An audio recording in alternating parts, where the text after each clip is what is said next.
What's up guys, MrBayeasy's here, and today I'm going to be bringing you my introductory video or my first impressions video of Halo 5 Guardians. And really quick, I want to state off the bat that the weapon times, the weapon kill times are going to have to be done a little bit differently because there is no custom game and there is no free-for-all.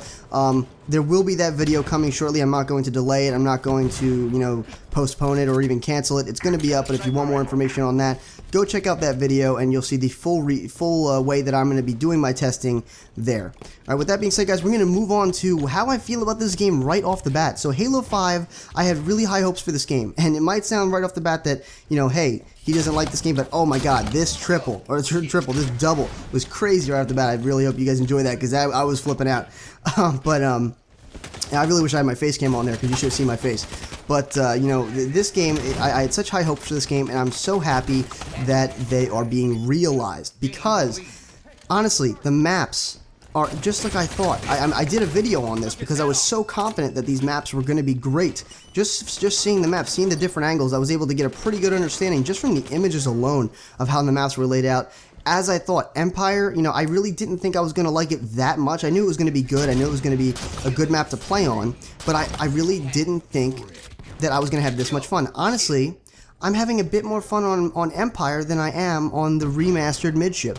And I don't think this is because the midship is bad.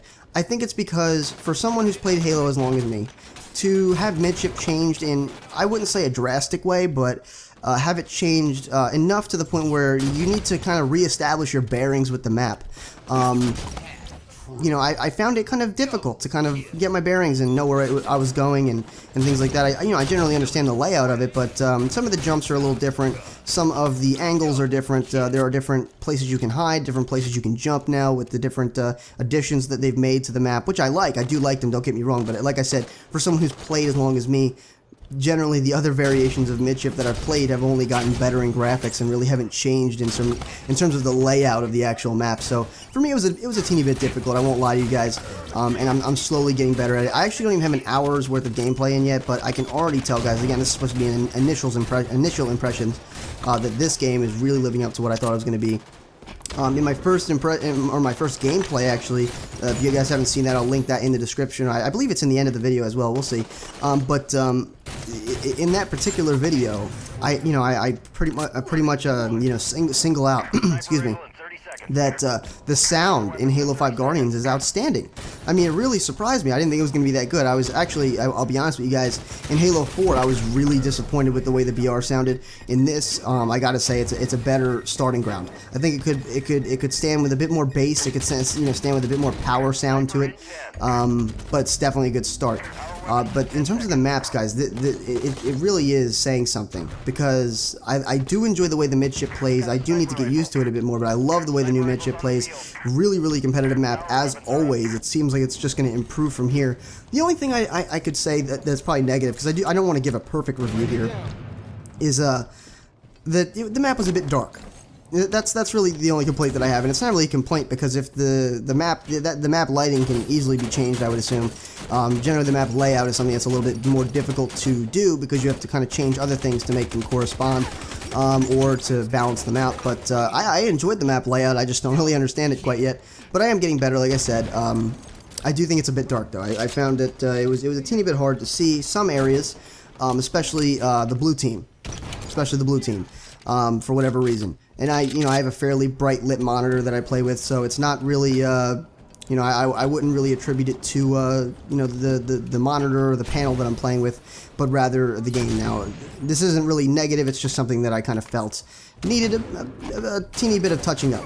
So, with that being said, we're going to move on to the weapons. So the weapons in this game, I've had some experience with a lot of precision rifles so far. As you can see, I'm using the DMR, I used the sniper. Earlier in the game, I was using the BR. And all of them feel really, really good.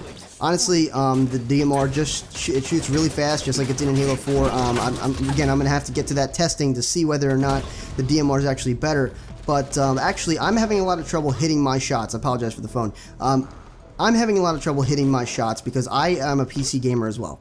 Now, I normally have no trouble whatsoever with the console because that's usually the main thing I play, but recently I stopped competing in Call of Duty, or I guess I don't really know how I want to word it, but I took a little bit of a break. So generally when I do play console, it's about a day or two or a few hours. Then I go back on PC, play some storyline games or whatever it may be.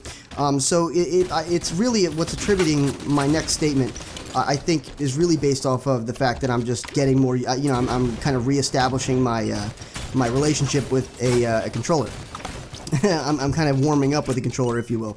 So with that being said, I feel as though the DMR is a little bit better than the BR as of right now, but that, again, I will get these weapon times to you guys, but my initial impression of this is it's probably because of the fact that I'm missing my bursts. Now, you have to get all three of your rounds in a burst. For most of you that know, all three of the rounds that are in your burst have to connect with the player for it to be a full tick of damage. Whereas the DMR, you can just get one hit marker and bam, you have a full tick of damage. So I think that a lot of my my problem with the BR right now is that because I need to get more used to it, or I need to reestablish myself with the controller again.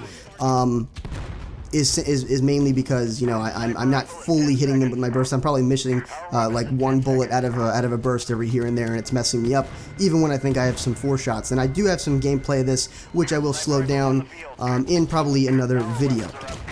So in terms of everything, just the totality of everything, I think the game is really great. Honestly, this is really surprising me. Oh, and before I get to my conclusion here, something that's really fantastic is that I am getting into matches so fast, like unbelievably fast. I click matchmaking and boom, I'm in. And this is just incredible, considering I was really expecting this particular area of the game to be a dud.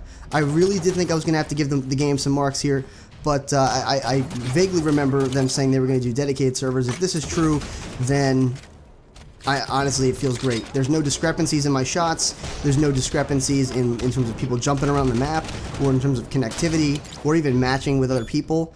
And it really is just fantastic. And really quick, I want to touch on the thrust feature in this game.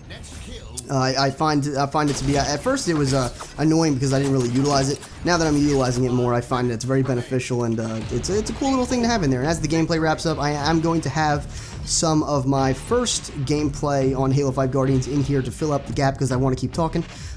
So in terms of all the connectivity, that's really an area of the game that I thought was going to struggle, and it didn't. And I was really impressed. I thought it was really awesome that this was the case. And if this is what it's going to feel like, I mean, if this is what dedicated servers is on Halo, I mean, wow, man, it really feels good.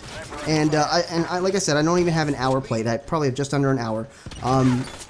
But generally, I am, again, warming up with the controller, and each game that I play, it's getting easier and easier for me to kind of reestablish where I was before.